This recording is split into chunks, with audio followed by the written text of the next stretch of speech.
बिस्मिल्लाहिर्रहमानिर्रहीम। अस्सलाम वालेकुम। मैं हूँ हकीम इलियास। नाजरीन, उम्मीद करता हूँ आप सब लोग खैरियत से होंगे। तो असल में आज मैं दवाखाने में नहीं हूँ और यहाँ घर में वीडियो बना रहा हूँ। तो क्यों बना रहा हूँ, इसकी एक ख़ास वजह है।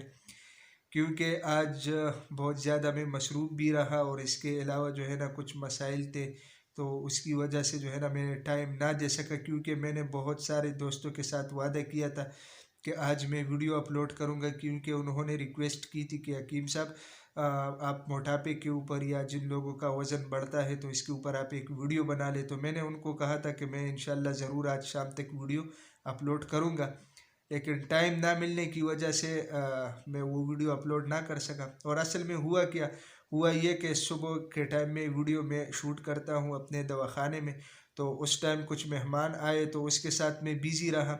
और फिर मैंने सोचा कि चलो असर के टाइम में वीडियो बना लूँगा। तो असर के टाइम में आप लोगों को पता है पाकिस्तान है, बिजली नहीं थी, तो उसकी वजह से जो है ना फिर मैं वीडियो ना बना सका। तो रियली सॉरी सबको मेरी तरफ से। तो इंशाल्लाह कोशिश करूँगा कि कल आप लोगों को जो है ना मतलब शाम से पहले आप लोगों के लिए मैं वीडियो अपलोड कर सकूँ। तो इंशाल्लाह मिलेंगे, दोबारा मुलाकात होगी। तब तक के लिए मुझे इजाज़त दीजिएगा।